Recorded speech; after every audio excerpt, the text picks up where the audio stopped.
আমি যেভাবে কিমা পরোটা বানাই সেভাবে কিমা পরোটা বানালে কিমা পরোটার যেই পরোটাটা সেটা খুবই সফট থাকে এবং ভেতরের যে কিমাগুলো সেগুলো কিন্তু খুবই জুসি থাকে। সো এই রেসিপিটা আজকে থাকছে আপনাদের জন্য। Hello everyone, welcome to cook and cook. পরোটার জন্য আমি এখানে প্রথমেই নিয়ে নিচ্ছি 1.5 কাপ ময়দা।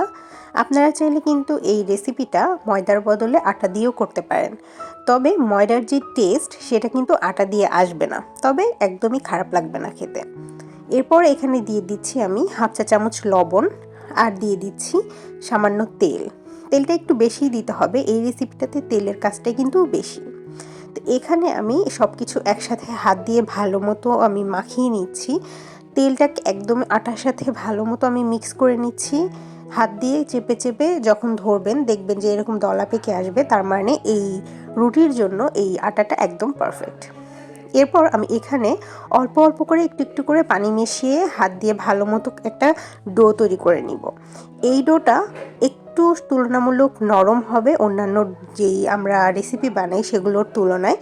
সো ডোটা এমন হবে যখন আপনার পুরোপুরি এরকমভাবে মাখানো হয়ে যাবে, তখন হাত দিলেও হাতের সাথে একটু একটু বেজে আসবে, কিন্তু তারপরেও আবার কিন্তু ছেড়ে যাবে। তো এজন্য আমি এখানে একটুখানি সামান্য তেল দিয়ে দিলাম এবং এটাকে এখন আমি মিনিমাম 20 মিনিটের একটা রেস্ট দিব। 20 মিনিট পর এই ডোটাকে আমি এখন ভালো মতো আরেকটু মথে নিব। যেহেতু অনেক তেল দেয়া থাকে, এই সময় আসলে কিন্তু ডোটা খুব ভালোভাবে এরকম একটার সাথে একটা মিশতে চাইবে না। সো আপনাকে খুব ধৈর্য সহকারে একটু সময় নিয়ে এই ডোটা ভালো মতো হাত দিয়ে মথে নিতে হবে অনেকক্ষণ। এরপর অনেকক্ষণ পর দেখবেন আপনার ডোটা একদমই নরম এবং সফট হয়ে আসবে। তখন এখন সমানভাবে আমি একটা ছুরি দিয়ে এই ডোটা থেকে লেচি কেটে নেব। এজন্য প্রথমে আমি হাত দিয়ে একটু লম্বালম্বি শেপে দিয়ে দিচ্ছি এই ময়দাটাকে। এরপর আমি একটা ছুরির সাহায্যে ডোগুলোকে ভালো মতো আমি লেচি কেটে নিচ্ছি। লেচি কাটার সময় কিন্তু অবশ্যই খেয়াল রাখতে হবে যেন সবগুলো লেচি একদম সমান মাপের হয়, তাহলেই কিন্তু আপনার সবগুলো পরোটা একদম সমান হবে। এবার আমি এই লেচিগুলোকে একটা একটা করে হাতে নিয়ে এভাবে ছোট্ট একটা ডো তৈরি করে নিচ্ছি। তো আমি কিভাবে করছি সেটা কিন্তু আপনাদেরকে একটু দেখে বুঝে নিতে হবে, এটা অ্যাকচুয়ালি বলার কিছুই নাই। তো এরকম করে সবগুলোর লেচিগুলোকে আমি এরকম ছোট্ট একটা ডোতে ট্রান্সফার করে নিচ্ছি। এরপর এই সবগুলো ডো আমি এখন একটা বাটিতে ট্রান্সফার করে নিব। সো আমার ডোগুলো কিন্তু বাটিতে ট্রান্সফার করা শেষ। এবার আমি এখানে দিয়ে দিচ্ছি তেল। তেল কিন্তু একদম একটু বেশি বেশি দিতে হবে, কারণ এই ডোগুলো এবার থাকবে তেলের ভেতরে, মানে এগুলোকে আপনাদেরকে তেলে চুবিয়ে রাখতে হবে মিনিমাম আধা ঘন্টা। এবার ভেতরের পুর তৈরি করার পালা। এজন্য আমি এখানে একটা প্যানের মধ্যে নিয়ে নিয়েছি সামান্য একটু তেল। এটার মধ্যে দিয়ে দিচ্ছি 2 টুকরা এলাচ এবং 2 টুকরা দারচিনি, এবং সবগুলোকে তেলের মধ্যে একটুখানি ভেজে নিব। যখন সুন্দর একটা স্মেল বের হবে, এরপর এখানে আমি অ্যাড করে দিচ্ছি চিকেন। এই চিকেনটাকে আমি একটু পানির মধ্যে সামান্য আদা রসুন বাটা এবং একটু লবণ দিয়ে ভালো মতো সেদ্ধ করে নিয়ে এরপর আমি হাত দিয়ে এভাবে একটু ম্যাশ করে নিয়েছি। আপনারা চাইলে ছুরি দিয়েও কিন্তু এটাকে ভালো মতো গ্রেট করে নিতে পারেন। এরপর এখানে আমি দিয়ে দিচ্ছি 1 কাপ পেঁয়াজ কুচি। পেঁয়াজ কুচিটা একদম ভাজা ভাজা করা যাতে না লাগে, এজন্য আমি পেঁয়াজ কুচিটা পরে ব্যবহার করেছি। এরপর এখানে আমি দিয়ে দিচ্ছি একটা পাকা টমেটো। তো সব কিছুকে আমি এবার একটু ভালো মতো নেড়েচেড়ে মিক্স করে নিচ্ছি। এখানে দিয়ে দিচ্ছি আমি লবণ স্বাদ মতো, দিয়ে দিচ্ছি হাফ চা চামচ যেই সাদা গোলমরিচের গুঁড়ো আছে সেটা। সব কিছু দিয়ে আমি এবার একটু মিক্স করে এখানে দিয়ে দিচ্ছি যে চিকেন স্টক, আমি যেটার মধ্যে চিকেনটা সেদ্ধ করেছিলাম সেই স্টকটা এখানে একটু রয়ে গিয়েছিল, তো সেটা আমি এখানে একটু দিয়ে যতক্ষণ না পর্যন্ত সব কিছু একটু সফট হয়ে আসছে ততক্ষণ পর্যন্ত আমি এটাকে একটু জাল করব। এখানে দিয়ে দিলাম আমি হাফ চা চামচ মরিচের গুঁড়া, হাফ চা চামচ ধনিয়া গুঁড়া এবং 2 চা চামচ টমেটো সস। এরপর দিয়ে দিচ্ছি 1 চা চামচ চিলি সস। ঝালটা আপনারা আপনাদের পছন্দ অনুযায়ী অ্যাড করবেন। এরপর আমি এখানে দিয়ে দিলাম 2 চা চামচ সয়া সস। সব কিছু একসাথে ভালো মতো আমি একটু নেড়েচেড়ে নিয়ে নিচ্ছি। যখন পানিটা একদম টেনে আসবে তখন আমি এই পর্যায়ে দিয়ে দিচ্ছি 1 চা চামচ ময়দা।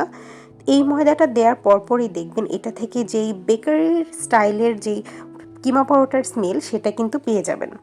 আর এটা দেওয়ার সাথে সাথে এরকম ঠিক হতে শুরু করবে। তো এই পর্যায়ে আমি এখানে দিয়ে দিচ্ছি কাঁচামরিচ কুচি এবং হাত দিয়ে একটু স্ম্যাশ করে দিচ্ছি আর একটু কাঁচা পেঁয়াজ। এবার এটাকে ভালো মতো একটু নেড়ে চেড়ে বাস আমার পুরটা কিন্তু একদমই রেডি। এবার পরোটাটা রেডি করার পালা। আধা ঘন্টা 40 মিনিট পর আমার এই ডোটা একেবারেই স্মুথ হয়ে গিয়েছে, এতটা নরম হয়ে গিয়েছে। তো আমার এটার জন্য কিন্তু এই যে তেলে ভিজিয়ে রাখা হয়েছে, এটার জন্য কিন্তু এই ডোটা এতটাই নরম হয় এবং পরোটাটাও কিন্তু এতটা সফট হয়। এটা দেখতে পাচ্ছেন আমি হাত দিয়ে এভাবে ভালো মতো চিপে চিপে একটা রুটি বানিয়ে নিয়েছি।